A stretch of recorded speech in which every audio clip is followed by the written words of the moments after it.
Hello,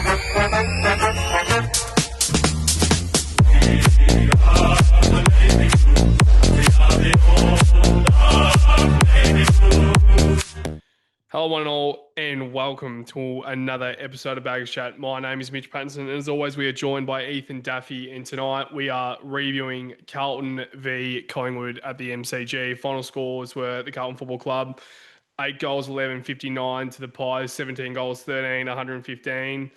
To be honest, I kind of want to end the episode there. There's really nothing else to really touch on. It is so bad, and we are saying it every single week, but I don't think it's even that. It's so low. This is by far the worst feeling as a Carlton supporter. It's so bad. It is literally it. Like I didn't realize it was this bad. Yeah. But watching tonight and realizing that we didn't even put up a fight against one of our proudest, like arch rivals, but also our proudest enemies for so many years, and to not even throw a punch is just deplorable. And I don't know how that's accepted within the club. I don't know how people in the club, they're proud, like the board members who have been around their success, and so many past players and so many people, proud people within the club, how that's acceptable and how these players can go out there and just have that mindset and to hold their heads high walking off the ground. It's astounding to me. I'll throw it straight to you, Daffy boy. Your initial thoughts after that game. I'm not going to ask how you are, because I would imagine you're not too great at the moment. But your kind of first comments towards this game. What are your thoughts? Yeah. I think we both kind of asked the question to each other over the last few weeks. How can it keep happening? Like how can it keep going like this? And the answer's tonight. It showed me again. It will keep happening for the rest of the season. I don't see any light, especially against the top 8 teams or anything like that. All we asked for was a fight. Really, I didn't care if we won, to be honest. Like, of course you care, but especially after the shit we've copped from the North Melbourne game, and then it went to a next level with the Port Adelaide game, the way it went. And like you said, and I know we speak about why do we keep touching on the history of the club. These players are disrespecting the fucking history of the club. Like you said, imagine Sticks Kernahan, right? Sitting there, Patto, watching these games unfolding over, whenever he retired. I think he retired in 90, 99, whatever, right? And from then, pretty much, we've been terrible. Absolutely terrible. Imagine those guys, Diesel and guys watching going, what the fuck? And I know it's got nothing, it should impact us more, like, because we are more important as a club because we keep this club going. But it was a good point that you brought up with the legends. It's a spit to the face of the history of the club, the history of the rivalry. Like Collingwood fans, like, obviously they're up and about a win, but they're not feeling that like they've just beaten Carlton. Because we're just so embarrassing. They knew they were going to win before the game. It's just a joke, and I had people question why I wasn't attending, Patto. There's your fucking answer. There's your fucking answer. It's I respect people, watching at home, watching at games. That doesn't matter. You're committed to watching the football team. You're taking 2 to 3 hours out of your day every weekend to watch this team play. And, we speak about it. You spoke about it, I think, last week, the sacrifices we make, how many events we've missed, how many things we've missed going, oh, no, I've got to go to the Carlton game. And since for our whole lives, Patto, they've continually been inconsistent rubbish. And like heading into the game, I was thinking, even if we win, it's just a paper over the cracks. Of course, I'd rather it win, but I think, like I said, I want level-headed decisions, but there's got to be big decisions made if this keeps going. If it keeps going down the path it's going. Got Brisbane next week, Patto. And they're one of those teams I think they're one of those teams that if they smash a team, they smash a team better than Collingwood. So they won't be leaving any passengers out there, Patto. Oh, I don't even want to think about Mm, next week. fuck. Yeah, I think with the people who are watching this episode right now, you Yeah. can tell by the sound of our voices how kind of disinterested we are at the moment to do this episode, and it's not because we are ungrateful to have this great No. platform. We are extremely grateful, and we like our gratitude towards our supporters who watch us at every single episode is like out of this world, and we cannot thank you guys enough. But what kind of comforts me is they all know exactly what we're going through. And we're all kind of through, like, Mm, we're all kind of getting through this together. And mm, it's kind of got into a, like, I don't know how many more weeks yeah. we can take these performances. And I, I'm more thinking like, there's no way that they can keep dishing this up every It's single week.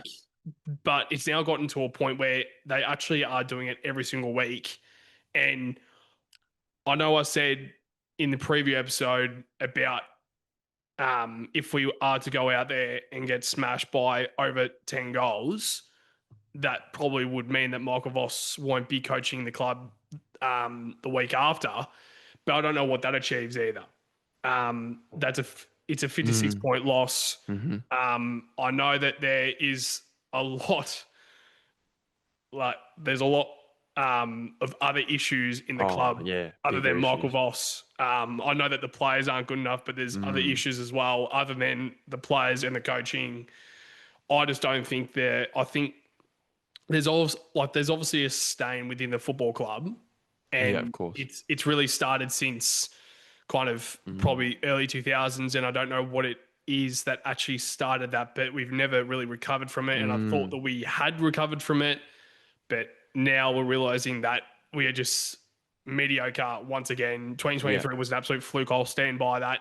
That was all adrenaline, all emotion, all energy to go 7 games in a row with a win and to make the finals and to make the prelim. But as you said last episode, or even the episode before, as soon as the pressure came onto us, though, quarter time of that prelim, we shut the bed. So it's Mm, simple that to me, there are no that these players can't. These players, I'm not mentally. talking about the coaches. These players can't handle themselves mentally. So my mind goes to they need to get psychologists who are proven Mm, to going out there every single week and bringing the same standard every single week as well mm.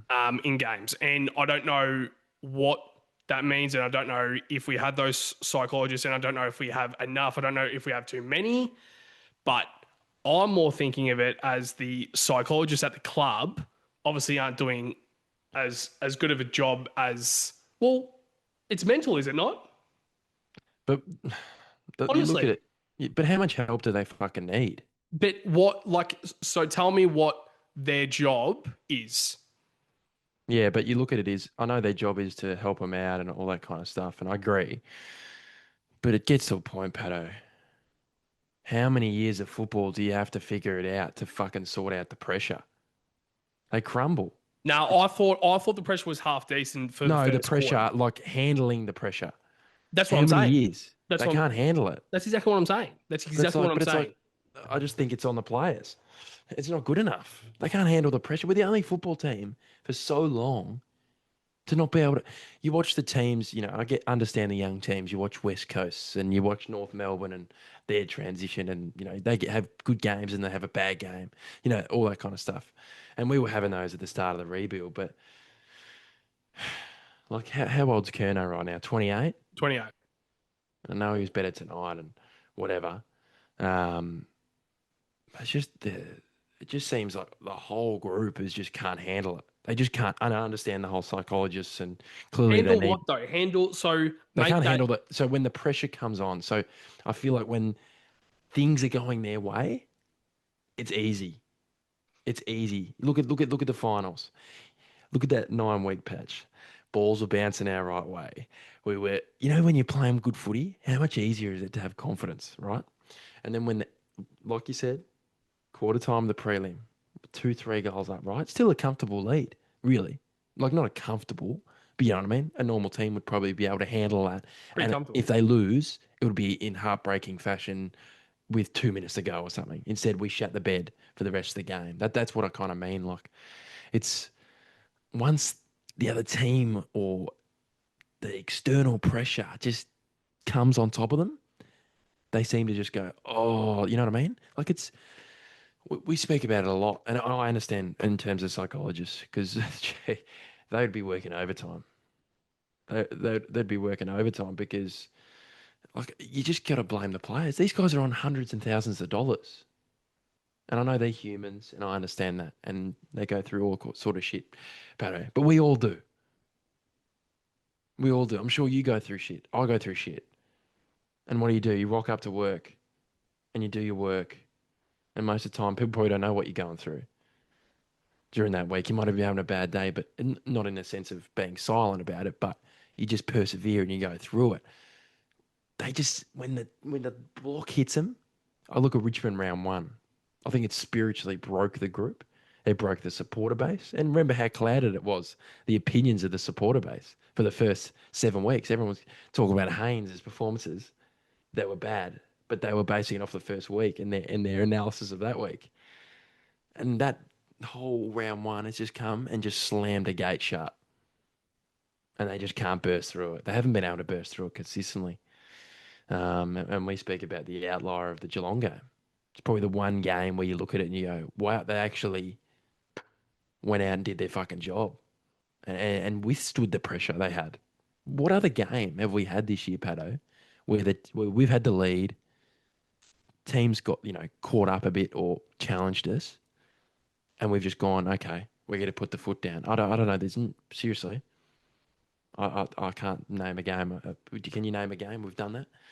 No, but yeah, I mean, I think we went like a little bit off track there because I'm more talking about the players right now. So the mentality that I'm talking about is they can't go out there and fulfill their duties as a professional footballer. And I don't know whether that is skill or whether that's mentality. I think it's a combination of both. Mm, I think their skill use isn't good enough, but they're spending um, like many hours every day at training to do that. So we don't mm, see behind the walls of what they're actually doing from a psychological point of view. Now, these players are yeah. old enough and they're mature enough and they're experienced enough to go out there and fulfill a duty. If you don't do your job at work and it's not up to the standard with the organizations, you get fired. Exact same Mm, as me, exact same as every single other person that isn't an athlete.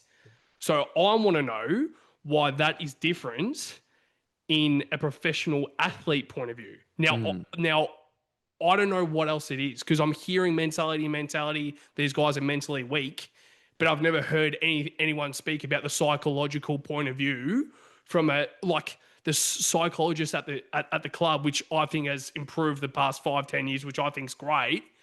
What are they actually doing? And I don't want these guys to come out in a press conference and talk about what they're doing because it's a very private matter. mm, But yeah. I'm more I mean, like you're like it seems like you're Mm, disagreeing with what I'm saying. I want to know what you think mm, because I think it's mental and yeah. the sports psychological side of things is starting to become a lot more important. And I Mm. think Carlton just simply do not have it. What do you think about that? Yeah, no, I agree. But yeah, I don't know. It's for me, like, I don't know what they're doing, what sort of things they're doing behind the scenes. I know they do a lot of mental health. They seem to talk about it a lot, how much time they put in at any AFL clubs. I'd imagine Carlton would do a lot. So, yeah, I just think individually, they all just not. I'm not saying every single player can't handle it. I'm sure, guys like Cripps can handle it, and he's been through all that kind of shit. So, yeah, I don't know. It's a tough one. I don't have enough info on the psychologist, but um, yeah, they're just mentally shot, aren't they? You can tell. People go, oh, they're not skilled enough. They're not skilled enough. Like, and then you see some games and they pull it out of the hat. Exactly. Like look at last year in that patch. Like you win, what was it, 6, 7 games in a row. Like in that middle patch, that's not. I reckon last year's that patch wasn't fluky. We were smashing teams. So yeah, clearly, I like that you brought it up with the mental side of things. It's a big worry for me. I'm not sure how you can kind of implement like if you're a player and you're so worried and worked up mentally to handle the pressure of being an AFL player, I don't think you're up to it as an AFL player. Like I know they're human. I said it before, and I know they're high paid players, and that's not a fault of their own. That's what their profession is, and that's what the profession gets paid for. But it gets to a point, Patto, like fuck, fuck me. We should be under no pressure at the moment because we've got nothing to play for. The Exactly season's right. done. You've already copped it, and they can't handle. Like they've done it again. First quarter they had a crack, and then what happens? I remember quarter time. We'll go like it was kind of not positive, but it was like, okay, we're not expecting a fucking win here, but they were fucking giving it a crack. Guys were smothering. Guys were tackling, and then once watch Collingwood kick those 2 goals, whatever, Pato, and I reckon probably since that red time goal before half time. They were just like, oh, fuck it. They mentally put the cue in the rack. So there's big issues there. There's big issues skill wise too. And I think the mental stuff actually leads to that. They just lose all ability. There's players out there that just can't do it. They seem they can't get over the hurdle, Pato. And unfortunately, there's too many of them. So if they're not up to it, well, questions have to be asked. I know they're humans once again. I've said it for the third time, but fuck. They're professionals. They're the 1% of Australians who are playing AFL footy, and we're watching them every fucking week. If they're worried about mental, imagine the fucking supporters who can't control it. Hmm. You can't control it. You can't go out there. I can't go out there. Those 22 blokes can do it, and they're not doing enough. It's fucking. I'm sick of it. I'm sick of it. Yeah, it's a good point that you brought up last year in that patch because Mm, I would agree that mm, wasn't flukish because I think the pressure was on for us to back it up from mm. 2023, and I think we did that. Yeah. So that to me is, and I'm glad that you said that. I don't know if that is mental because Mm. they obviously know how to do it, but Yeah. maybe it was a bit of a reflection from 2023 and kind of emotional and then going into, but Mm. I don't think we started No. overly great. I remember Yeah. 2024 was not a great start, but then we started to get going. And then midway through the season, when Mm. most premiership teams start to really gain their legs, Mm. that's when we actually started to play really well. In round 15, round 16, we were probably playing our best football. And then round 17, we always love to go back to that infamous round 17 Giants Yeah. quarter time Just. huddle and what the fuck happened there. And I'm glad that you mentioned as well about the players that like the AFL footballers, but like we didn't choose to go down the AFL players path. Like I know that I definitely didn't have the talent Yeah. to go down that Exactly. path, so that wasn't even an option. But my problem is, and I know every single person that's listening to this right now understands this as well. Mm. These players are getting like athletes are getting more money every single year, and every single year heading into the future, Mm. it will just keep Mm-hmm. on going up and up. So they are getting paid a lot of money to go out there and fulfill their duty. So my problem is that we are getting paid $1 million to do our duty. Yet I feel like we're more under pressure than what these players are. These guys are Mm. too protected. These guys Mm. and I feel like AFL compared to other leagues like EPL, like the NBA, like NFL, if you don't fulfill your duty as an athlete, your contract can be torn up and you Mm. will not have a job anymore. And I Mm. feel like AFL, like even when they get Mm. traded and stuff, they have the choice of saying, "Yeah, I want to go to these Yeah. players," but Yeah. clubs don't have any Mm. any Leverage. leverage anymore to Mm. really Mm. let these players go Mm. away Mm. because it's up to the player, which I don't agree with at all. Like if this guy wants to leave, no, you're on a fucking contract. You're staying at the Mm. club. But also Mm. if he wants to stay, the Carlton Football Club and clubs in the AFL should have the duty to say, no, you like it's up to us now. Like it's up to the list management. And Yep. I know that we speak about Matt Kennedy and Matt Owies, and it's very unlucky what happened there, but that was a club decision, they kind of wanted to stay. They were happy at the Carlton Football Club, but Carlton lease management decided to trade them away. But when that happened, there was a lot of negative talk about that, which I don't really understand, because I know that as soon as that happened, it was like, well, that's kind of just the business, isn't it? Like, this is a business, and that's what that decision I really liked. And I feel like heading into 2025, we were really optimistic as to see what would happen, but it hasn't come into No. fruition, and that's the problem. Yeah. So They made a tough decision with those two. yeah, which I like though. And we've been wanting those tough decisions, and I support those tough decisions. In my head, I think, fuck, Matt Kennedy would be great out there. Of course he would Of be. course he would be. I think it's a bit of a, you can look at it from two sides that, no, I don't want to go too deep into it, but, it probably was a bit of a mistake.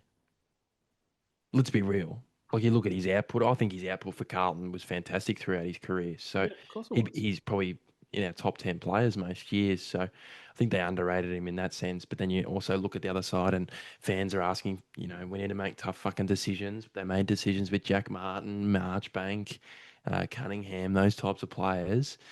And I'll tell you fucking right now, they'll be making tough decisions again, because we have high paid fucking players that either are hot and cold or fucking injured.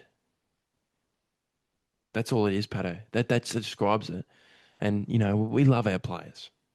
We're always going to love our players, but it's got to the point, Patto, where it's fucking infuriating me. It is, I'm sure it is you too, where you go, oh, he'll be good. He'll come good. He'll come good. Like, Gov's had, I think he's had good seasons in defence, to be honest. I think he's been probably harshly criticised as of late. But then, I was watching the game today, and he just makes errors like he's 18 years old. Yeah. Like, this is a guy who's been in the system for 12 years, Patto. And I know he's not in the leadership group and all that kind of stuff. He's not in there, but I expect him to show some sort of leadership. When you got a guy like Harry O'Farrell down there, and then you got Gov giving away stupid free kicks and dropping marks and fumbling, and then watch him play well in the next month, and you'll do his hammy. Like, how many years are we going to go through this? It's like you said at the start. It's how much more can we take of these false dawns? I'd say false dawns. How many false dawns have we had where we go, okay, we're up and running, and then it's like this, and then it's like this, flat. I remember the start of 2022. Remember, we were flying. I was 8-2 round 10, which was a great start. It was a new era, so we were, fresh. Butchered finals.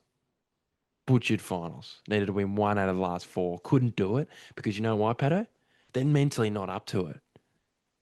Last game of the season, somehow we get 4 goals up. They're playing beautifully. And what happens? They kick 1 goal, Collingwood. We start getting scared because we know our players are fucking frightened. And now every game for the rest of our fucking lives, Patto, close games, when a team challenges us, what's our mentality going to be as supporters? Oh, fuck. Oh, fuck. You can't even trust them. 23 years, 25 years. And they haven't even given us this. And you like to bring up what I said at the start of the year. I want to know what Carlton are going to give me for the whole year. That trust. I want to be going to games and I can trust them even if they lose a fucking game. I know they're going to bounce back. And we've got more fucking questions, Patto. More and more and more and more and more. But we've got to stick fat though.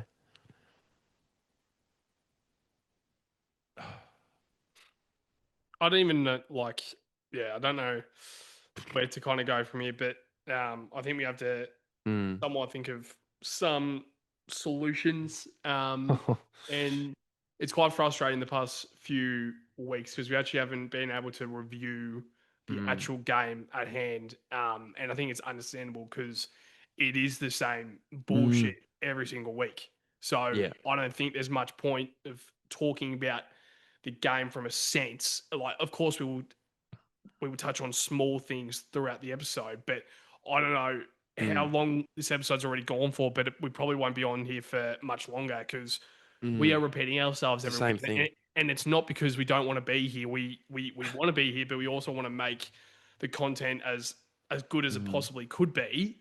But we're repeating ourselves. And yeah, you mentioned there about like these players, these group of players are mentally just shot. And it's like pretty much started since probably 2018, 2019 when these guys who like the Kernos and the Cripps and the Yeah. Mackays and the TDKs and the Walshes as well, who isn't playing right now, Wiedering, these guys have been brought up to a very negative Yeah. start. Like 2018, 2 games won. 2015 was bottom of the ladder, but that was the first year of Cripps. No, the second year of Cripps. But that was the year, obviously, when we drafted Wiedering, Mackay, Kerno, Silvani as well. So I think, like, what is the solution after tonight and heading into 2026? I don't know what we will do, but and I don't think this will happen. But I think what needs to happen is we just need to have probably half of this list just cut.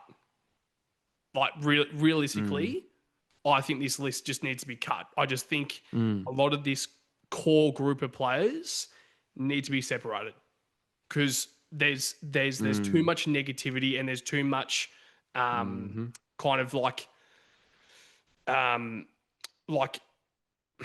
what's the word? Like when through 2018, 2019, there was too much like acceptance Yes. of losses. And Yep. we were hearing the green shoots, don't you worry, the green shoots will Starts grow, with green that, shoots yeah. will grow. And I think 2018, 2019, when we were losing a lot of these games, we were saying, fuck, like it's bad. But we are also hearing from the club, like this will kind of grow into success. And then 2020, 2021, it was the exact same thing. We were like, what the fuck's going on? And then like 2022, we started to realize that it's a win-loss business at the end of the day. Like it is a win-loss business. It is not loss to then build success. That's not how successful teams are built. Like Hawthorn, literally, we were speaking about it earlier on in the day. They wouldn't even be mentioning what happened in 2015 with the Premiership. They have already moved on to create their own success. And literally 2 years ago, when they started their rebuild, they started to win games. And what do you know? The year after, they went on a run and they made finals. And now this year, they're probably one of the teams that are Premiership favourites. So that's how you do a rebuild. And every other team know how to do a rebuild. Collingwood, 2021, they were shit. 2022, they came out and they were competitive from the day that McRae started. So that's my problem. These players aren't taught and aren't like they don't have the mentality of a successful football player and to become a part of a successful football team. And I don't think that's Cripps. I don't think that's Walsh. I don't think that's Wiedering. I don't know if it's Kerno. I don't know if it's Mackay, but I think something needs to change. And I don't know if it can change. I don't know if it like logistically can change. Yeah. Because I don't think we can just trade all these players out because like I don't think we can really do that. So the solution is from now, where do you think at the end of the season? Because I think, well, I mean, the season is well and truly buried right now, but for the last few rounds of the season heading into 2026, this might be a tough question, but what do you think your solution would be right now in your head, going through your head right now? What's kind of the first thing that kind of pops into your head to kind of restart this so-called rebuild again? Yeah. I think Chris Scott at Geelong kind of summarises it perfectly. They avoid a rebuild all the time. People bag them for picking up players every year and topping up from free agency and picking up great mid-season draftees, but they nail it. They are the blueprint of modern day footy. I think, there's some clubs where you have a list that's aging and you're finished. Like, this is not us. Like, West Coast went through it where they probably had a few guys go on too long and then they were forced to, rebuild. Richmond are at that stage. But I don't think we are at that stage. I think it's more of a rejuvenation, in my opinion, which is needed. Like a 2021 Collingwood? Yeah, because I messaged you before. I said, I'm not. It's not like I'm going. Oh, we're going to play finals next year if all the right decisions are made. But I think if the right decisions are made, it will put a step back forward. Because I think we've taken a few steps back. But I think I don't know what it is. Like you said, I don't know what it is. But if they can make the right decisions, whatever the fuck it is, whether it's list, coaches, board, whatever, oh, there's probably heaps of stuff that we don't even know that they can change to implement. There's probably other roles. You talk about the psychologist. You talk about the fucking water boy. There could be all sorts of stuff, staff that they could improve, around that playing group to support them better. I don't know. We don't know. We don't get enough information. So from the club, they just tell us to stick fat. So, in a sense, I think with the whole list thing, I think you're right. I think it would be tough. It's a tough because you look at soccer and you look at basketball and they can turn over lists quite easily. But basketball's a different sport. You got 12 guys on a roster, so you get five guys in. That's almost half your fucking list. So footy's obviously tough. It'll be tough to get rid of so many players, but we've got a lot of guys out of contract. So um, yeah, I think you probably look at how many players you usually delist every year, probably four or five. 5 to 6, yeah. Yeah, so that'll probably be the same. Five minimum, I'd imagine, delisted. Probably maybe a couple signing on at other clubs. You'd probably look at eight, nine, 10 guys probably going out the door. So sorry. So that kind of takes it to probably 16, Yeah, 17 players. And yeah. So I think that's a lot. I mean, it's a quarter of a list. So yeah, that that it's that to me is quite a mm, large mm. large cut, and I think that's probably what I'm wanting to kind of happen. You know? Yeah. I think you look at for me, I probably think around that 10 mark, like, and that includes delistings, people leaving from free agency, like Yeah, TDKs and whoever else, great. So and then a couple maybe on the trade table. I think 10. You don't want to go too deep, where you're going into 2016 Carlton areas where and then you rock up to training next year and there's fucking a whole different list because I just don't know. Yeah, but the good thing is for me, I think where the rejuvenation comes from is the youth. I think that's actually where we get our rejuvenation because yeah, I'm against this whole narrative of if you play youngsters, you're no good. I'm no, like, we've got the superstars. You look at Ben Camporelli's, you look at, I know Cody Walker's still 2 years away, and we're speaking about guys like that, but you look at Jagger Smith, and people go, oh, I'm sick of looking at the future, but you kind of have to. You kind of have to. Do you cut guys like Fogarty? Do you cut guys like, I don't know who else? Jordan Boyd seems to be on the fringe. Does he get yep, cut? yep. Do you go, okay, we're going with Billy Wilson instead of Boyd. We're going with Lockie Cowan instead of someone else. That's where I'd have make the decisions. I think you prioritize a bit of youth. You don't want to overextend because I think we still have like you look at what's Cripps 31 next year, Kerno 29, Harry 29. So if they're all still at the club, Wiedering 29, you don't want to be in a spot where you're going, fuck, another year where we, you know, 10 to 11 developing. And I guess you could do that. But then I think a rejuvenation from the youngsters can actually breed a bit of mental spirit and a bit of energy heading into next year. Like imagine going in a round one against a young Richmond side, and you got, I know O'Farrell was probably thrown to the wolves tonight, and I kind of felt bad for him to be honest. I don't think that's his fault at all, but um, guys like O'Farrell play round one, and then you got Jagger Smith coming out round one, and you might have a couple draftees playing up forward. You talk about Tyson Gresham's and all that kind of stuff, and that doesn't include free agents. We could pick up some youngsters who aren't getting games at other clubs who are good enough to play at AFL level, and we might bring to the club. Doesn't necessarily mean drafting players. You could be bringing in 22-year-olds who look at Geelong for fuck's sake. Exactly right. Lawson Humphreys, Yeah, players like that, and Sean Manners. Stuart. Those players can rejuvenate a fucking list. And you said it with Collingwood, perfect example. That's why I'm kind of not obviously at this point in time, I'm fucking angry, and I do not trust them to make the right decisions because they have not made many right decisions in our time supporting this club, Patto. I'd imagine you'd be in the same boat.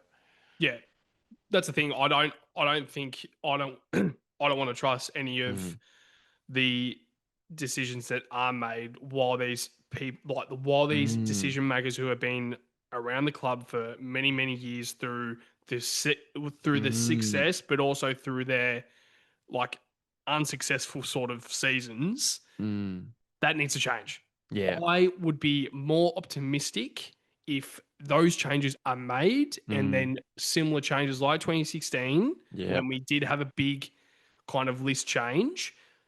I wouldn't mind if that's what is kind of the mindset, because that means that we Mm, have a fresh board, fresh decision makers to come in mm. under the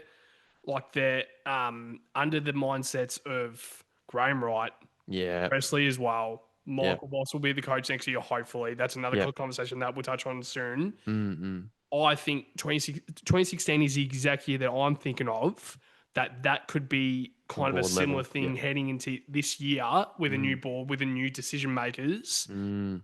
to see what we can actually do with a lot of these guys. And I don't think we should go to the draft. I think we should probably maybe have 3 or 4 draft picks like we Yeah. did Well, last year. academies and stuff will have. Yeah. Exactly right. But then also, as you love to say, focus on the free agency for these Yes. guys that might VFL not be, players. yeah, but might not be getting the opportunity, but also try and focus on the preseason draft, because I know when you were speaking, like I mentioned Tom Stewart as well. Mm, mm. He's one of those guys that's come through like a mature age sort of player who's Mm. turned out to be a superstar. And of course, Changed he's it. from Geelong as well.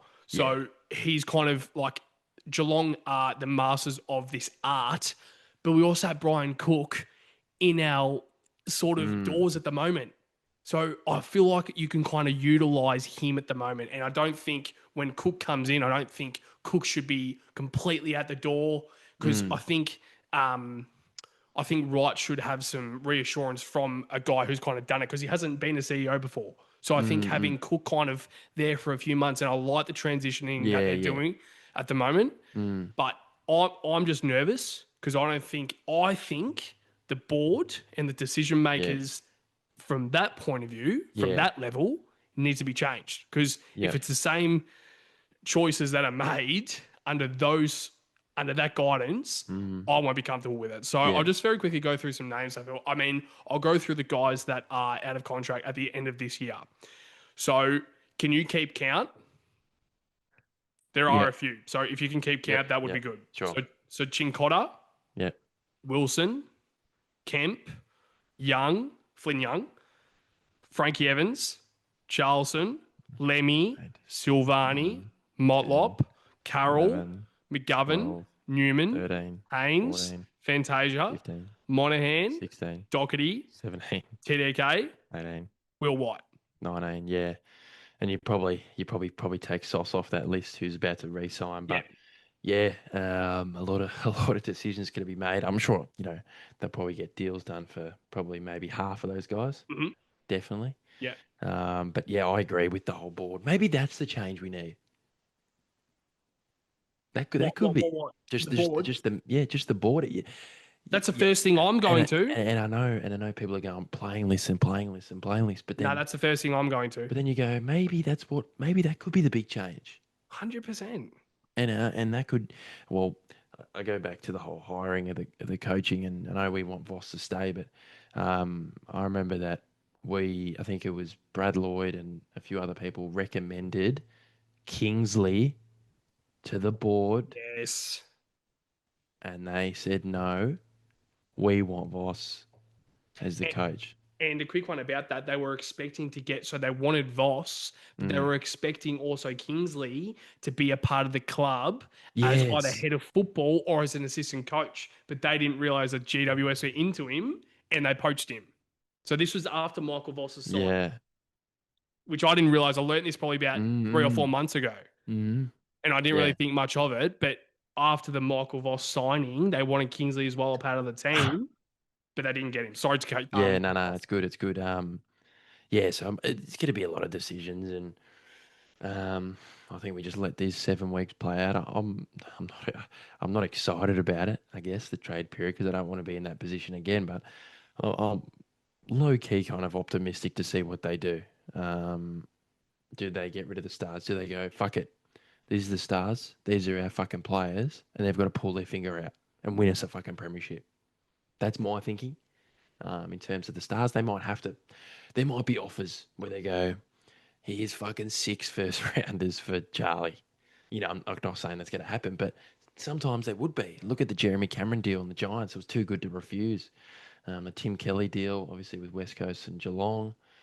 Like, if there's an offer where you go, gee, like that can change our fortunes and rejuvenate it quickly. Like I said, quickly, whether you're using draft picks to draft high picks, but also going, oh, fuck it. Let's put some picks together. We're getting that 24-year-old fucking Butters. Yes. It doesn't have to be Butters. It doesn't have to be Butters, in my opinion.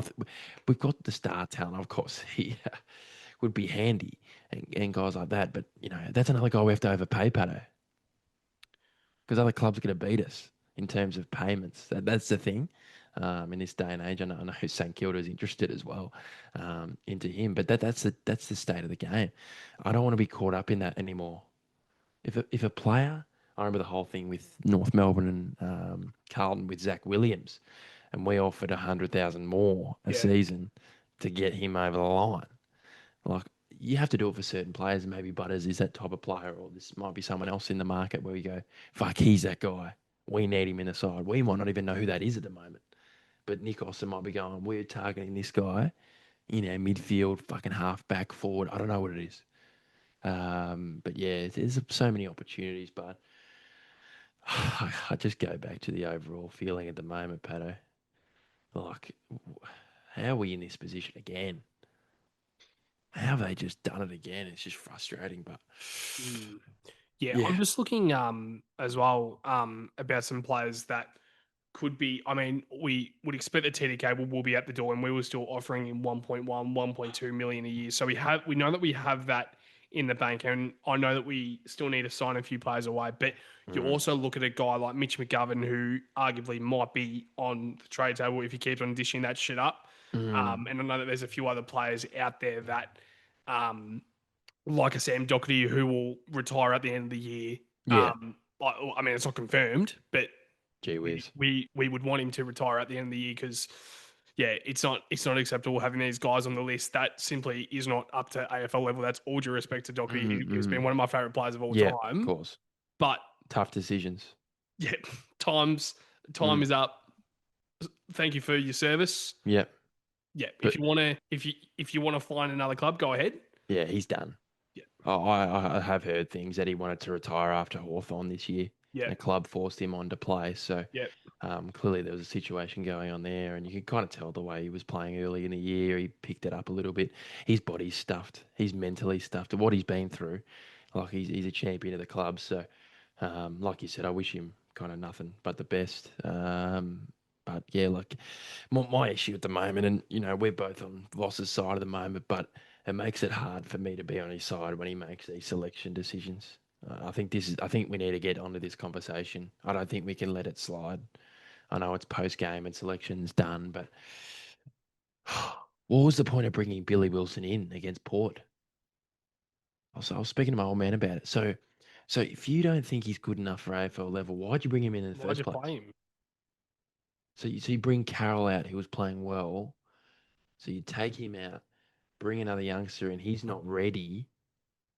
And then you go, actually, no, fuck your confidence. I'm going to drop you back to the twos, and then bring Carroll in. Like, oh, when we spoke about the sub pre-game. Like, I was thinking about it during the game. Flynn Young's probably thinking, "Oh, gee, take me back to Werribee. Take me back to Werribee, where I was enjoying my footy." They probably got higher standards at Werribee, for fuck's sake. Seriously, that when you think about that, I'm sure people are listening right now. Think about that. A standalone VFL team probably has more successful fucking standards than one of the biggest sporting organisations in the country. Like, what a terrible start to his career in terms of not him personally, but the way he's been brought in. He's come in and we've just got flogged.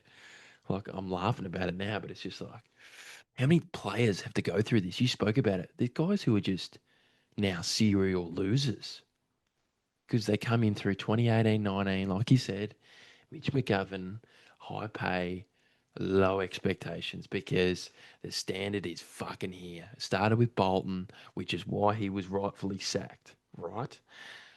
And then it just goes this never ending, stick fat.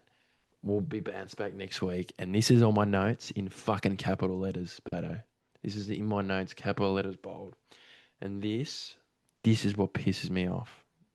This is what fucking pisses me off with the club and the post-game messaging after. It's always with us. It's always about us or how, stick fat and all that kind of things. But this pissed me off. I'm just going to try to find it. Was it the post-game thing? Charlie Kerno. This is just delusional speak. This is not about the fans, but just listen to this. Yep. Just listen to this. I think it was on 7 post-game. It was a disappointing effort from the playing group. That's all right. That's okay. I'm fine with that. You will see a different unit next week. I had to bring it up. Are we kidding?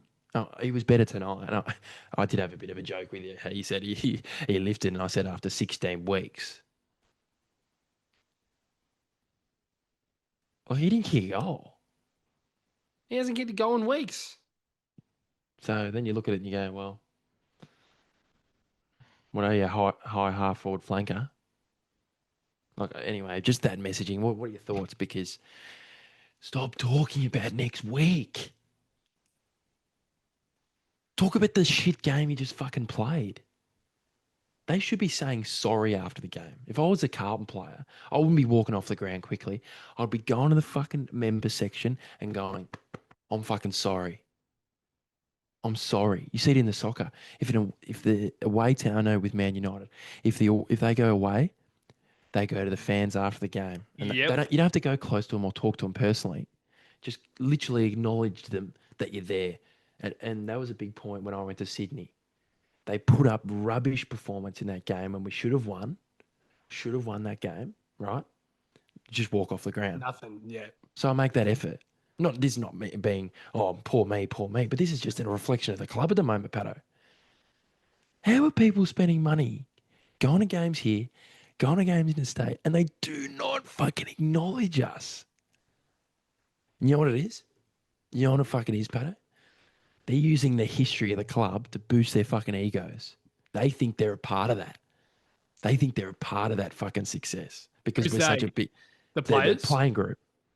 Because we're such a big club, they think they're the reason why we're a big club. You are not the fucking reason. Not any of it. Cripper, Weeders, champions the club. But realistically, they weren't a part of it either. Yeah, I know, team success. But you look at Cripper and you go, what's he supposed to fucking do? Exactly right. Like Weeders, even Charlie to extend in the past. But what are your thoughts on that post-game messaging? Like, I know it's hard. I think the post-game interviews are almost redundant. In my opinion, I think there's actually 0 point of them because they're absolute PR rubbish. But what are your thoughts? Because if I was Charlie, wouldn't you want to, kind of send a message to the fans and go, we are playing like fucking shit? You don't have to say it in those words, but... Yeah. But I just can't say Charlie saying that because I don't think delusional. he cares. I don't think he cares as much as us. I mean, as I said, I think he was better tonight, but he's high-fiving Darcy Moore through the game. So, yeah. I mean... It's a rivalry, though, apparently. They build up the rivalry pre-game, apparently. Yeah. And do you really think, the captain of the opposition team, a team that you fucking hate, you really think, I'll look at that and I'm like, you really think that this guy cares? We were asking through the preview show for this game, I would love for someone to just go up to Nick Dacos and just absolutely smash him. Not legally. Not anything. Yeah, legally. But just let him know that you're there. Yeah. And I literally heard it in the pre-game telecast for Fox Footy. They were saying it at work as well. They were saying, if these players can make it known that this is a fucking rivalry. We are waiting. Everyone in the AFL world is waiting for Carlton to respond. And it is the same fucking shit every single fucking week. And I am just waiting as a supporter. And everyone is waiting for Carlton to respond for something different. I don't care if we go out Mm, there and be mm, unsociable. I mm. don't actually care because at least it shows that it actually matters to these players. I'm just thinking that these guys are waltzing around, and yes, some of them that Yeah, have been put into question the past few weeks were better tonight. But the yeah. key word there is better. Response. They always need a response. Yeah, but They've always got to yeah, back up a bad performance. yeah, They never back up a good performance. no, It's reactive. yeah. And you talked about waiting, which I loved. We are waiting. And you know who else is waiting? You know who else is waiting? The fucking players on the ground. They're waiting for the ball to fall in their hands. Look at Collingwood. They got hacks like Lockie fucking Sullivan out there looking like fucking prime time Gary Ablett. He would get it You know onto what I our mean? list. Like, I'm not having a go at him. Good on him. He's in a good system. But if he played at Carlton, he'd be dog shit. He'd be dog shit, Pat. And I had a mate who told me to talk about this in the episode, and it was a really good point. And the two different systems, Oh my god. it's so different. And that's coaching as well, in my opinion. It is unbelievable. Like how like it's a face palm. It is a face palm, and it was a great point. Shout out to Krishna. He'll be listening. But yeah, it was a really good point. He just told me literally 5 minutes before we went on. He goes, "Are you doing baggers chat? Can you talk about the different systems because it's unbelievable." You can just see it. Even a basic footy fan who's really not enough, you could sit there for the whole game, pretend they sit on level 4. You could tell the difference in the first 5 minutes. We're defeatist. They play to win. We're putting extras in defence. They're putting extras in the fucking forward half, Patto.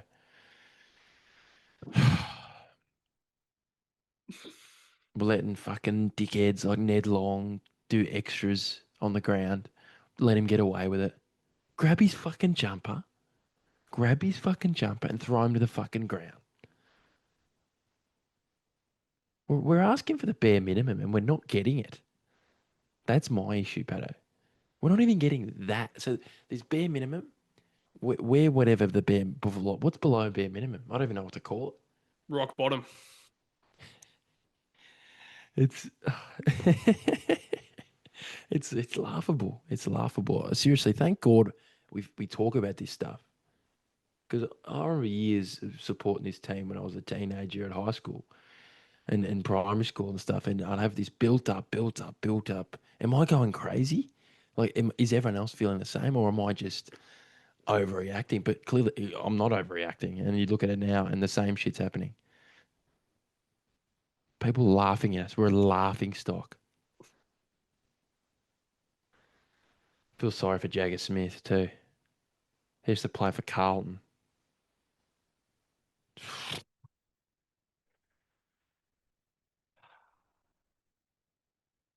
Sad reality. The sad reality.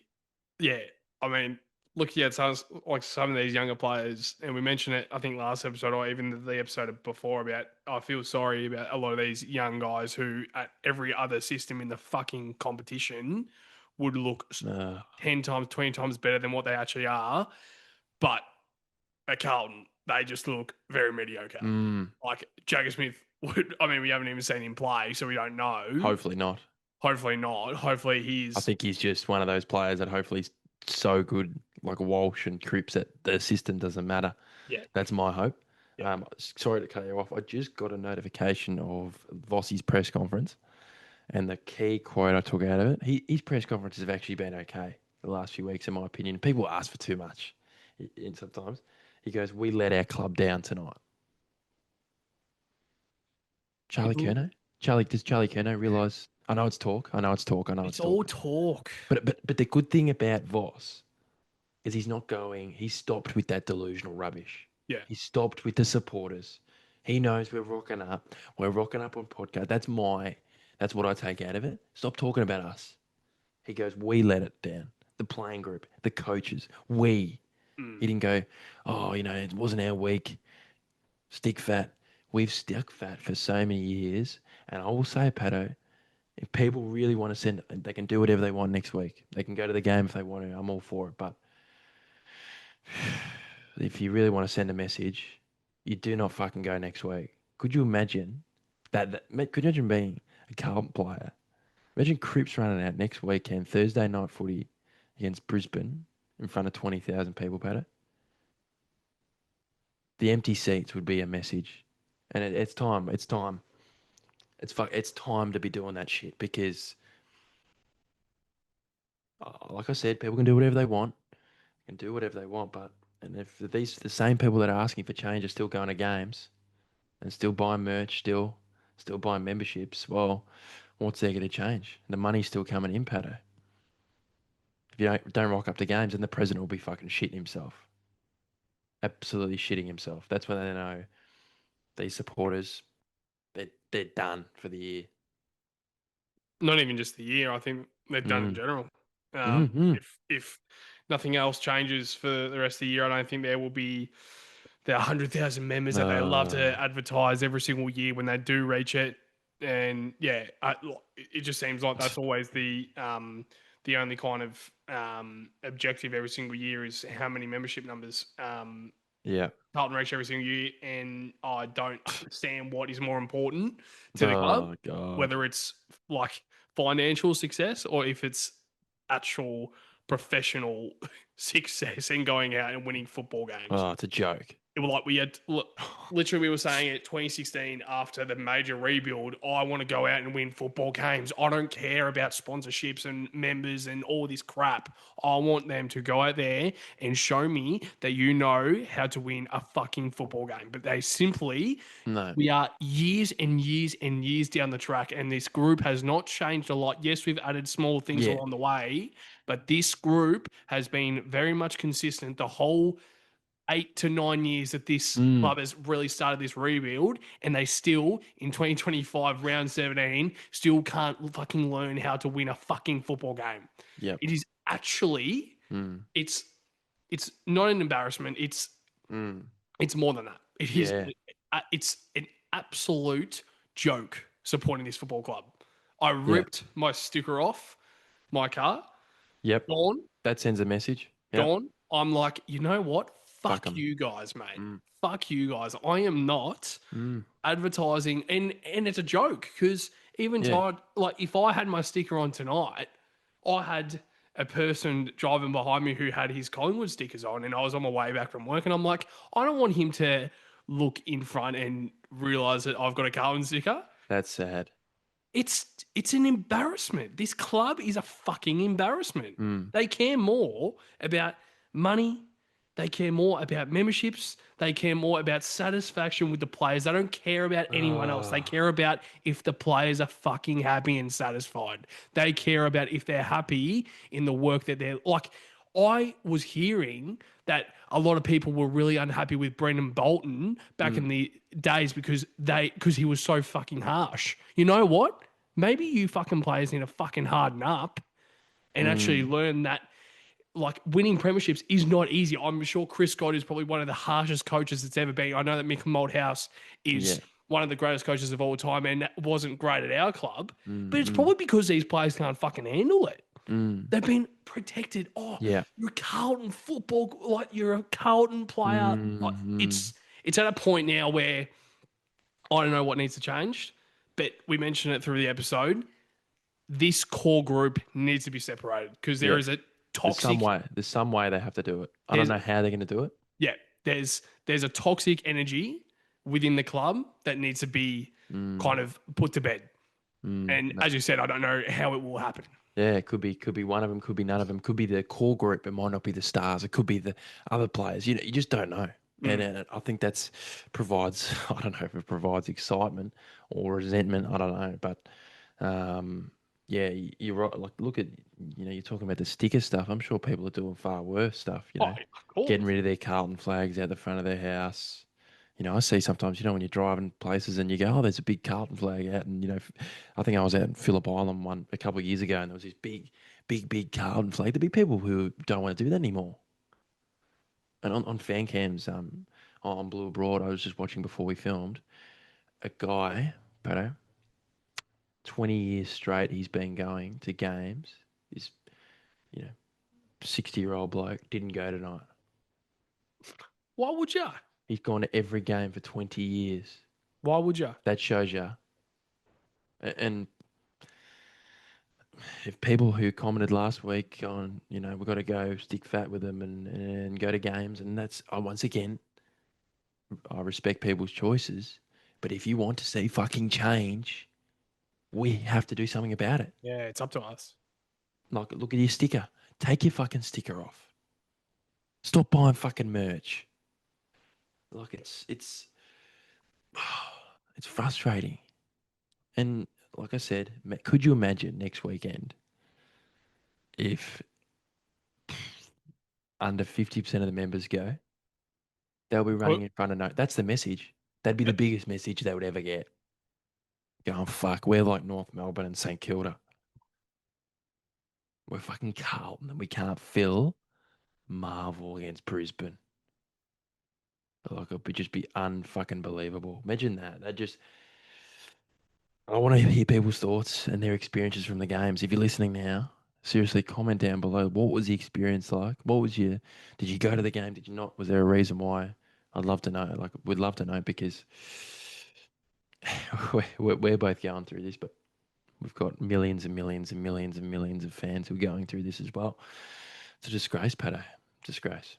And it was the lowest crowd since COVID for a Carlton and Collingwood Yep. game. And I Not know surprised. that obviously is the reason because it was a Carlton home game. But yeah, as you said, not fucking surprised. I know every single Carlton supporter I know, and I've got probably about maybe 20 of them that are all Carlton supporters that I don't reckon a single one of them went. Unbelievable. I reckon I asked about 10 of them and they said, nah, I'm not going. It's unbelievable. I found it because obviously we're nuffs, right? Like, I didn't have anything on tonight, so I've chosen not to go. I was finding it hard. I had a bit like it was a couple of hours from the bounce, and I'm going, oh, do I go? Do I go? Do I go?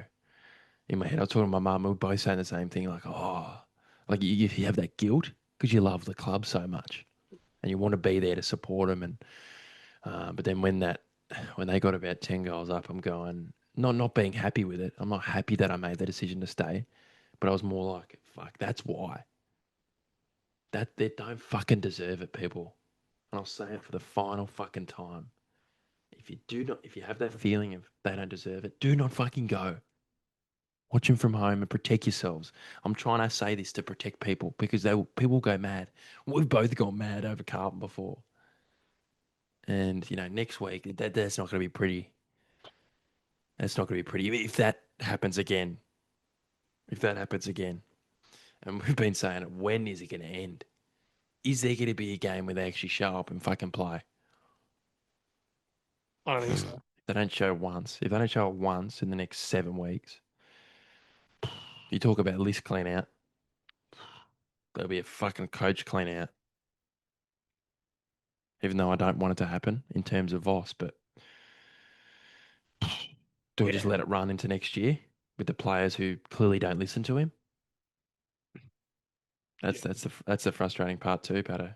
I'm more looking at it, and I know that we mentioned it last episode. I don't know why players have There you go. the point of view of the players have the coaches have lost the players, and I'm like, okay, so if you don't want to fucking play for the coach, fuck off. Yep. Like he has the power to drop him. But obviously he can't because he knows that in past years he needs to win football games to keep his job. I completely understand what he's trying to do right now. But if he gets told from a corporate point of view, your job is safe, do what you need to do, then to that'd make be good. Sorry? That would be good. Yeah, and make a statement where it's your team now. We no sort of nothing will change the next 6 or 7 weeks, but you need to show fucking show some values in the club, mate. Like it fucking infuriates me how there's no value. Yeah, it's nothing. There's not a single bit of values. Like the values aren't being shown every single week, and I don't know how they can go out and dish that fucking shit up against Collingwood, man. It is an absolute embarrassment that But, they can go out and hold their heads high and walking off the ground. And I'm sure a few players would have been talking to each other and probably smiling. yeah. Cripple was probably talking with Tom Mitchell after the game, which I'm sure is fair enough because they're great mates. Get off the fucking ground, man. You Get do off the that shit. Do ground. that shit in your own time. Get off the ground. No. You guys should be fucking ashamed of yourselves. Mm. They don't Yeah, hold they don't. values. And I just want, it won't happen. But if I was Vossi and if I was Presley and Cook and Wright, those three get together with fucking Voss and say, "You're our man. Yep. We're backing you in. It's your team now. Make some fucking hard decisions, mate. Seriously." Yeah, the unfortunate part of that is I don't It know won't if happen. they don't know if he is the man. That's the issue. I agree. I completely agree with you.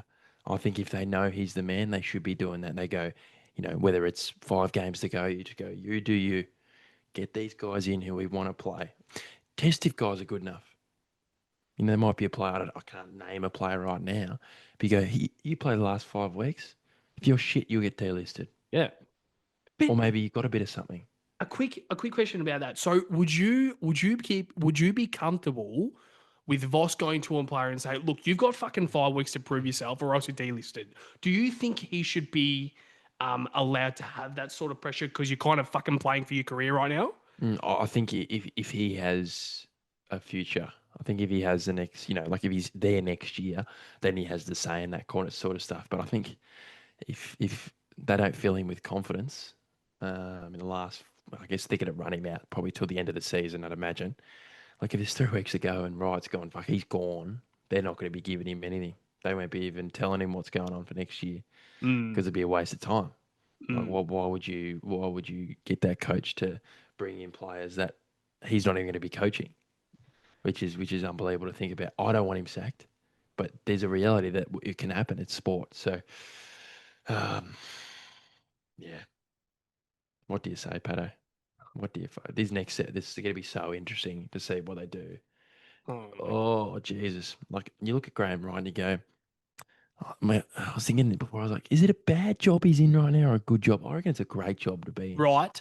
Yeah, I reckon it's perfect. It's not a blank canvas. It's a fuck. Imagine being the CEO and you're a football-based CEO, like he's very football orientated. Imagine you got Charlie Curnow, Mackay, Cripps, Walsh, Wiedering at your disposal.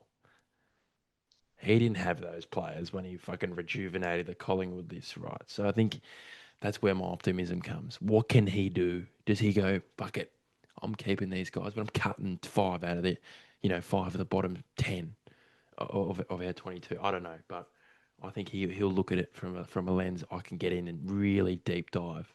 Don't make shortcuts, which I think our club makes. I think I make, which is led by soft decisions. Soft decisions like keeping Jack Martin for an extra 2 years or whatever it was. Marchbank played about fucking 30 games. Cunningham. But he plays one good game and Cunners hits a couple of targets and we all cream our jeans. I cream my jeans. You cream your jeans. But because our expectations are so low. Oh, he's going to come good. He's going to come good. Oh, don't worry about the calf injury. Give him another fucking year. Let's waste more years of this fucking team's premiership window with guys who are not fucking up to a Patto. And Zach Williams is fantastic tonight. He's going to be in my votes as a sneak peek. But he's another name. If he's asking for too much money and he can only play 13 games a year, he might be good enough. But if he's missing 10 to 11 games a year, fuck, you may as well be putting time into fucking Camporellis and shit. Seriously. He had a ripper game, Zach. It's nothing against Zach, but it's just players like that. But like you look at the injuries, he got injured. He got subbed out, knee knock and potential PCL. And that's unlucky, but how many times? Yeah, How many times? Yeah, but it's unlucky, but it's sport as well.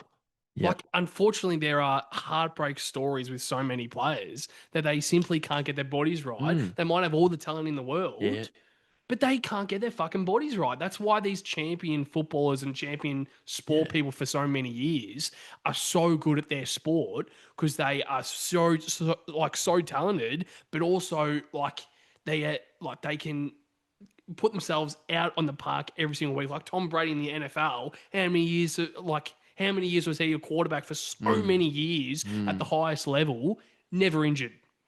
Mm. You can name countless, like LeBron James, Michael Jordan, Roger Ja- Federer in tennis, Novak Djokovic. Look at well, Seriously, you look at Collingwood, exactly right. Pendlebury, crisp, Exactly. side bottom. Side bottom. Mm. Yeah. Once again, that's the difference between us and them. Yeah. They reward longevity. This is my final bit before we get into whatever we get into next, whether it's votes or whatever. They reward longevity in terms of players who continually put their body in great shape and stay fit. We reward mediocrity. Potential. Jack Martin, Caleb Marchbank, David Cunningham, Zach Williams, Jesse Motlop. Mitch McGovern. Yeah. There's other players, I can't touch on the other mediocre players, but we just reward it. We reward the wrong stuff. And I just really think if they make the right fucking decisions, this club can get back onto the right path. But imagine if they fuck it up again. They can't. I think I do trust Graham, right? But my issue is, does the board take on his advice? Exactly. It's the board, man. Yeah. It's I the think board. if the changes aren't made, I think people obviously try to override the board. So I think the rule was changed where people can't do it anymore. That's how bad it's got, Patto. So they're protected. Because I did read in our comments a few weeks ago. I don't know who said it, because we were speaking about how the member who got kicked out of the AGM or whatever, he was a part of that group that overrode the 2004 board. They did it, and I was talking about why don't they do that now? Because they can't.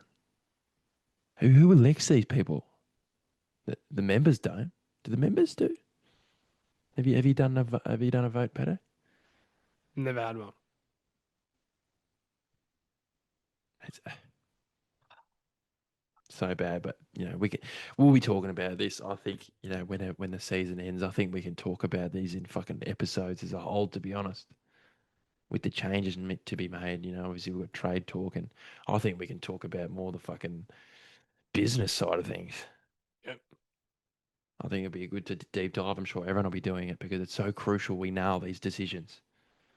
Because if we fuck them up again, there's another 5 years gone.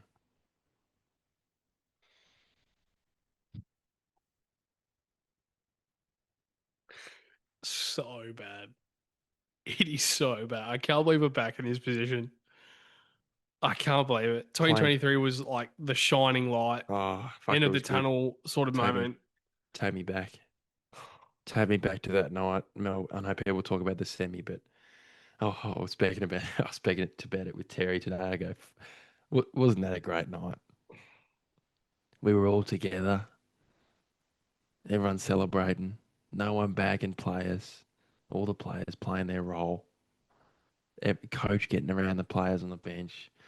High fiving strangers on the street. I almost tackled you to the ground that night after the game. Like, that's what we want. You're not going to be playing finals every year. I accept that.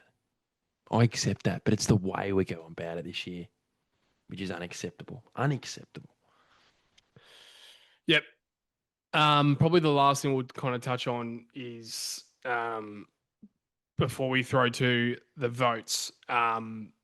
It's kind of a large, like a kind of large question that's on my mind, and I want to hear your thoughts. So obviously, it's going to be about Michael Voss, and the first question will be if you think he will be sacked Monday, or if you think he will be sacked at the end of the year, or if you think he will be here in 2026. But my question to you is the conversation that he had with the leaders, Cripps, Wiedering, Kerner. They were the only three that were a part of that sort of conversation. Um, the words that we all saw was the effort is fucking deplorable, Mm-hmm. absolutely deplorable. Mm. So well, I know that we were speaking about it, and I think Vossi is speaking to Cripps and Kerner and Wiedering about like the generalization Mm-hmm. of the group because I don't know if we mentioned it on this episode already or if Mm-hmm. we spoke about it off air, but I don't know what you actually get out of that conversation to the whole group again to say it's fucking deplorable. I think coming from a leader is more impactful. If Cripps was to come to me and say your effort is fucking deplorable, I feel like as a player I would be more like to have an individual conversation one on one with Cripps or a leader. I don't know. I feel like that could be more impactful, but we didn't really see much of a change.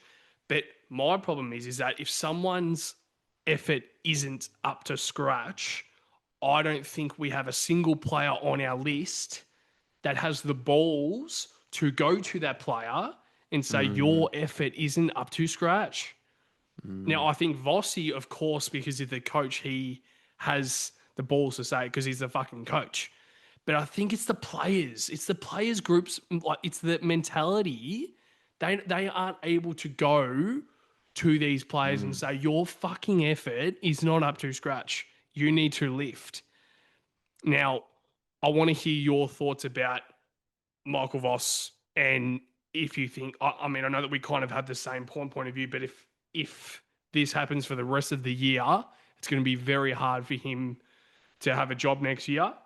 Mm-hmm. But also speak about that conversation with the leaders. I think that was quite powerful because to me, the images that we saw on the TV, Michael Voss looked broken, man. He looked Mm-hmm. broken. He looked like he was. No He answers. looks like he's just ran out of cards. He doesn't have another card to play right now because he is speaking to the leaders, the guys that he is closest with, Mm. and they come up with a game plan every single fucking week. And that he is saying to these three that probably is held most closest to him, which is fair enough because they are the Yeah. leadership group. The effort is fucking deplorable. So, your thoughts on that, Michael Voss, the rest of the year, if you think it's going to be the same shit, he probably doesn't have a job next year. But how you viewed that conversation with the leaders and what you thought when you saw those images on the TV. Yeah. First of all, I think in terms of his job, I think he lasts the year.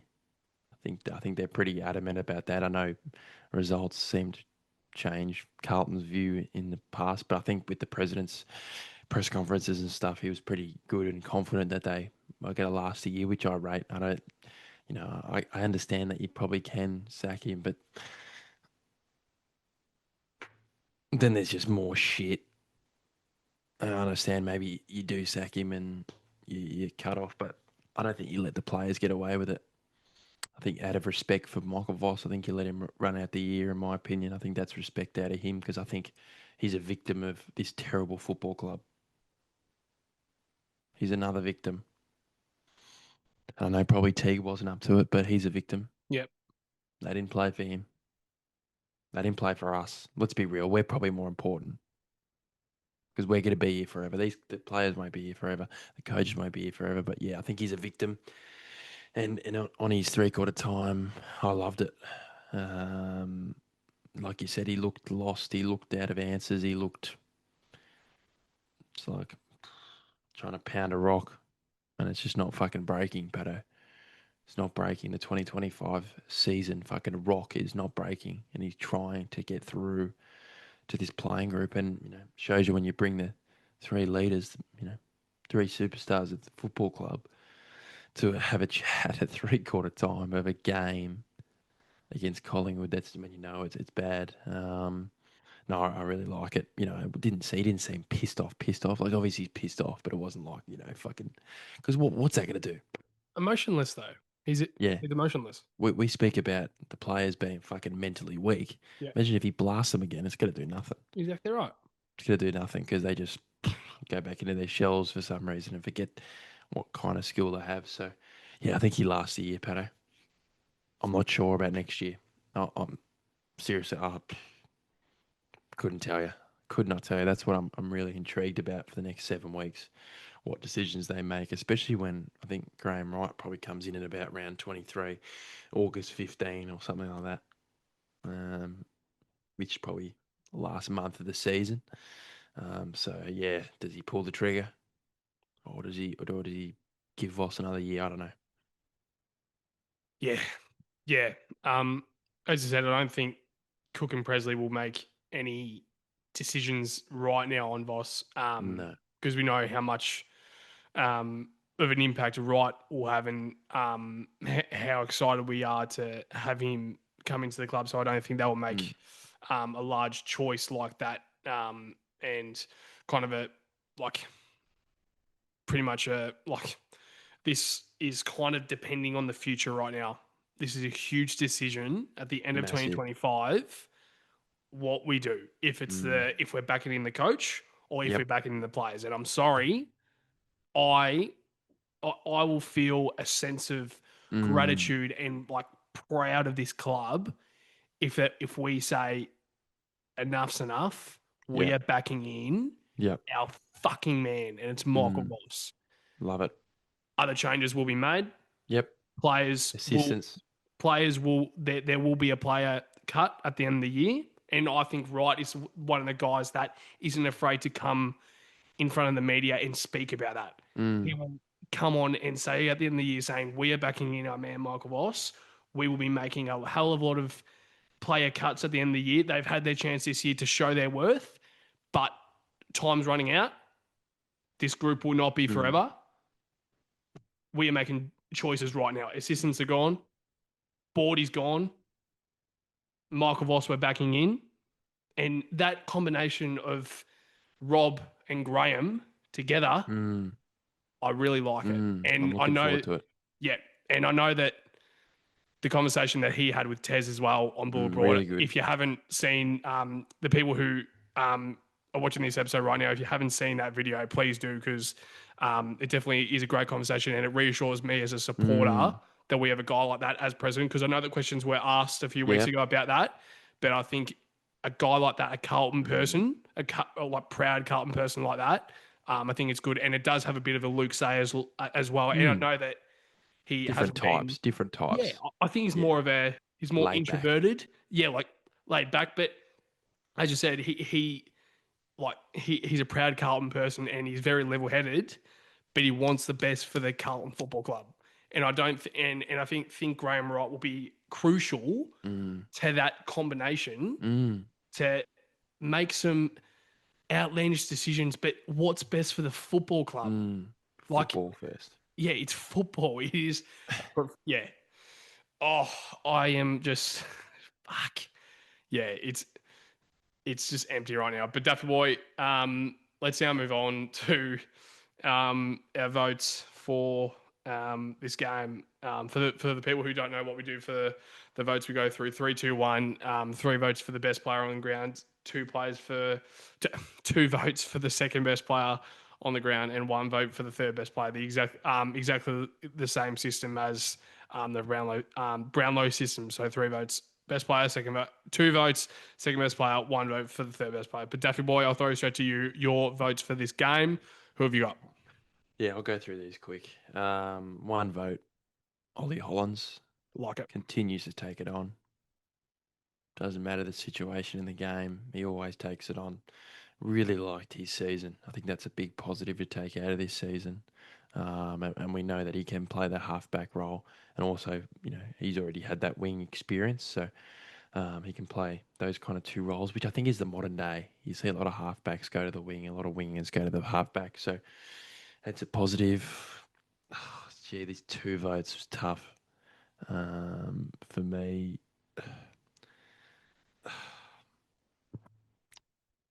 I really struggled with these votes. I really, really struggled. I don't think he was superb. Now, I'm thinking of it. Okay, I'll give Cribber the 2. I'm giving Cribber the 2. I'm not saying he had a superb game, but Who what did did he though? have? 25, led the clearances up there. Like, what the fuck else is he supposed to do? Exactly right. Anyway, 3 votes, Zach Williams. Best game this season. unfortunate with the knee knock. Hopefully it's just a knock, but it seems to be he has the worst cases scenarios in terms of injuries. That's not his fault. I fucking feel bad for him, to be honest, because he I think he provides the biggest energy out of any of our players on our list. I think Charlie does when he's up and running, but that's been a while. But I think when Zach's tonight, he gave us something. I liked him through the guts. We messaged each other about it today. Um, and I think if he can get a tank in, that can be another ace up our sleeve come next season. He can be a part of that midfield. Whether it's half forward, go in there, have some bursts. When you got guys like Jagger Smith, and that's when you can change it within your list, rather than going out there and getting 58 players and giving Zach Butters too much money. So Williams for me. Like it. Yeah, well said about Williams. I think he is very much a crucial player heading into 2026. I know that he can't get his body right, but hopefully he can have a full preseason. And heading into next year, he can hopefully have a full season as well. And I think that position could be 50-50 split with midfield and forward. I know that we were speaking about it, as you mentioned. I really would like to see that, and we're kind of asking for that kind of midfield forward player, and we don't know who that could be, but I think we kind of have him on the list, and it could be Zach Williams. So hopefully he can get his body right. Hopefully the knee knock isn't as bad. I know that we mentioned it could be a PCL, but we obviously will find out more the next few days. So yeah, I'll start off with my votes. I'll start off with number one. One vote. I'm going to give it to Ashton Moyer. I think it was more because I liked the way that he was playing. I know that he was a key forward at sometimes, at some stages of the game. I know that he was also playing on the ball. I liked it. I think the way that he played and the role that he played, I think I really liked it. So I don't think stat-wise he was extremely great. I know that he kicked a goal, but I think in terms of presence and in terms of structure, I think he's a guy that you kind of need to play for the rest of the year and just see how he goes, because I think he's a guy that as soon as he gets a bit of continuity, it can really improve him as a footballer. And I feel like he would really grow if he has a bit of confidence in the seniors for the rest of the year. And then heading into 2026, if he has a bit of confidence knowing that he can play at that level, at like in senior football, I think that's something that will be really good. So Ashton Moyer, one vote. Two votes, Paddy Cripps. Completely agree. I know that it wasn't the best game he's played, but as I mentioned when you were speaking on your votes, I don't think anyone really had a sensational game. So I think he definitely was our second best player. And we look at stats as well. Adam Chera had 28, and a lot of people would be saying that he might be in contention for the votes. He did not cross my mind one single bit. Absolutely terrible. I don't know how he can accept that every single fucking week. And I feel like Zach Williams, who played 3/4 of a game, showed 20 times more than what Adam Chera did in the midfield as well. Zach Williams wasn't playing full-time midfield. He was probably playing 50-50, even 75 forward, 25% midfield. And he shows more in the midfield than what Adam Chera did. It's not a hate on Adam Chera, but it's not acceptable. This is another guy who's on a lot of money, who is brought into the club to be this like top echelon midfielder, and he is not doing it right now. He's had a solid season. I wouldn't say great, I wouldn't say good. He's had a solid season. That's not acceptable tonight in front of one of the best teams in the competition right now, which I hate. I mean, I hate to say it, in Collingwood. So, and three votes, I'm going to give it to Zach Williams. Completely agree with you. For him to get three votes after only playing 3/4, that shows how good of a game he played. And it was more because he was the only guy who really showed some energy tonight when he kicked that first goal, and he kicked the first two goals for our side. I think I straight away was like, yeah, this is our man, and he's so important in that forward line and midfield. So really liked his game, and as you said, hopefully the knee knock isn't as bad, and he can get maybe just a week off or maybe 2 weeks off and kind of tackle the rest of the season fully fit. But Daffy Boy, before we wrap up this episode, the review episode for the Pies, is there anything else you would like to touch on? I don't know how. I don't know how we're gonna do 6 more of these. Fucking hell. Dead rubbers, dead rubbers, dead rubbers, dead rubbers, dead rubbers, dead rubbers. This is where we really want to be at as a football club, as a disgrace. I can accept it. No, I'm not going to accept missed final seasons, but just the way we've gone about it, that's just my issue at the moment. I've completely lost the passion for this season. Off the back of false hope for this season. You know, during the year we tried to give him a chance. I think we both did. I think we gave him a really good chance to show us, even post buy. For fuck's sake, Patto. We gave him a chance to go, okay, if you win this, you know, you head into these challenging games and give teams a crack. But clearly that's all fallen apart, and we're 6-10. So, and we'll still find a way to be 11th after after this round. We seem to be staying in the 11th position. So, anyway, yeah, that's my final word. And just everyone stick together. I think as a fan base, I'm just seeing, spot fires and arguments and people pointing fingers, and it's bad enough on field. Let's not make it bad off field, please. Please, please, please. And like you said before, I really appreciate all our support on the videos. It's really satisfying to see everyone's comments and personal point of views.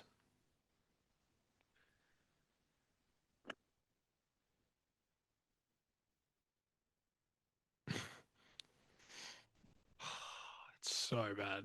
It is And so. we're doing this at 1:30 in the morning. I've just come back from work. Mm. We both got work early in the morning. Like, we're not trying to be victims here, but No, of course not. But like, fuck me, man. people are probably getting up for work in fucking Of 3 hours course, who are of at the G course, tonight. of course. But I mean, I'm speaking from like a large percentage of people who go through the exact same thing. Like, I'm not Yeah, saying that we're victims, it's millions of people. but I'm more speaking about like we know that there are plenty of people that go through Yeah, exactly what we're feeling right now. Like, it's our option to do this podcast. It's our of course, option of course. to do like to work the hours that we do. But also, like, so many people are going through it, and that's what kind of I'm so grateful for to mm, have this podcast, mm, because we have so many people who watch us every single episode mm, mm, who are going through the exact same thing, and I feel like it's a lot easier to get through that. mm. Um, yeah, it's grim. If last week in North Melbourne wasn't rock bottom, I don't know what this is. Yeah. I feel like we're in the upside down in Stranger Things, mate. The upside down world. Fuck me. I think the whole fucking Carlton Football Club is, to be honest. They live in an upset. It's just unbelievable. They put on a pedestal, these players. Put on an absolute pedestal. Yeah. And people be rocking up. Open trainings in December. Getting their signatures from their favourite players who continue to fucking fail their supporters. They are failures. Every fucking single one of them, and I'm sick of it. And my voice is pretty much cooked. Wouldn't even be surprised if they couldn't hear from the MCG, mate. I was just, it got to a point, I was expecting it. It's been, we're so used to it right this season that I'm not even angry. And like when you're watching, it's like, no, meh. You know it's going to happen. You're still pissed off, of course, but it's more like, okay, I've seen it before. It's not like unexpected. Like, it's not like we're 18-4 and we just played a shit off game. I've seen it before. I've seen broken tackles. I've seen broken tackles, bro. Okay, we can get into that shit, but it's a joke, and let's wrap this shit up because these cunts don't deserve it. I'm sorry for the language. Kids at home. I think the kids wouldn't even blame me, mate. To be honest. Oh my god. Yep. I feel like it is a very good time to once again say, if you are a Carlton supporter or even a supporter of our channel, and you aren't even a Carlton supporter, and you just like to watch a bit of AFL content, and you do choose our channel for that content, we really do appreciate it. We would do this even if we get 20 views an episode. I know that when we first started in 2021, that's it kind of was quite hard that year to. I mean, like that was kind of the year when we were growing the channel, and I feel like the consistency that we've shown, it's kind of somewhat paid off. But we also would be doing it if we only had 25 to 30 views an episode, because we just love doing it. We love speaking about the club, and we're so grateful that we're able to come on every single episode. And there's so many comments that come our way, and the amount of messages that we receive as well.